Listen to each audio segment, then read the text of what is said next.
But this week's debate is what is the better animated adaptation between Jujutsu Kaisen and then Mushoko Tensei Jobless Reincarnation. First question, between Jujutsu Kaisen and Jobless Reincarnation, how well did the series develop their characters? All right, I'll go ahead and start simple.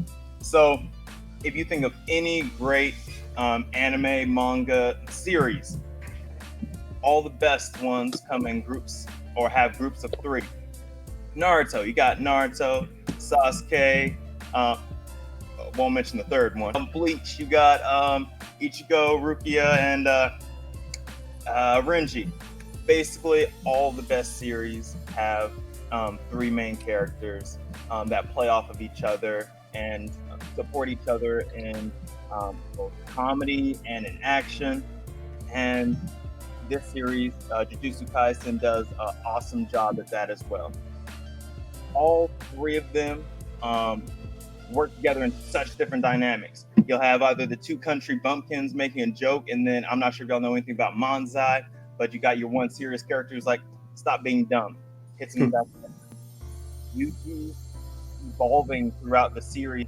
He was given a mission by his father or granddad, and then his character builds up from there. You see him struggling, having mental anguish over the jobs he's tasked with doing. Like, I've never killed a person before. It's like, this is just part of the job. Like, what? Is this really the job that I want to do? And all of the different characters are really fleshed out. Like, you can imagine how any character would react in any situation. First of all, Jobless Reincarnation, Mushoko Tensei does a very, very good job, I believe, of fleshing out their characters. I mean, we start off with Rudius.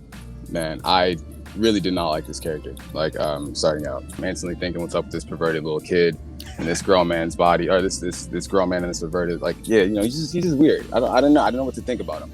But as the series goes on, you really start to see just how he is growing and dealing with his inner child and his inner trauma within this new body that he's having. He dies, he gets put into this child, and even still in this new magical world where he has powers, he's afraid to step outside. Here we have Sylphie. Sylphie is a character who becomes emotionally dependent on him, like to the point where the father, who also gets crazy development, has to send Rudius away and says like, yo, you and Sylphie both need to learn how to grow apart before you can grow together. Then he goes and meets Eris, who starts the series off as just an irrational hothead, punches him in the face as soon as she meets him, to at the end of the series becoming a reliable powerhouse. And then you got Ruijerd, a demon who killed his entire clan, killed them all, like under a curse, and now he's on this path of like redemption and revenge, and he's gonna protect these kids, the big 3. So that's Eris, that's Ruijerd, and that's Rudius. And the way they all 3 help each other is just amazing. That's only season 1. Which series had the better animation? Okay, this one's too easy.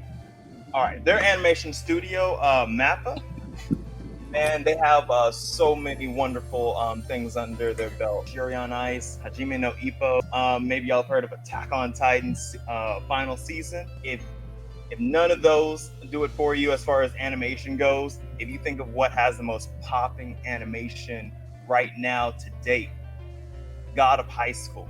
These are the animators who brought you that. If you go look on YouTube, type in Jujutsu Kaisen, you're gonna see a whole bunch of the battle scenes. When you think of animation for anime, especially shonen or even seinen, that's where you're gonna see the best animation. Which series had the better animation? Come on now.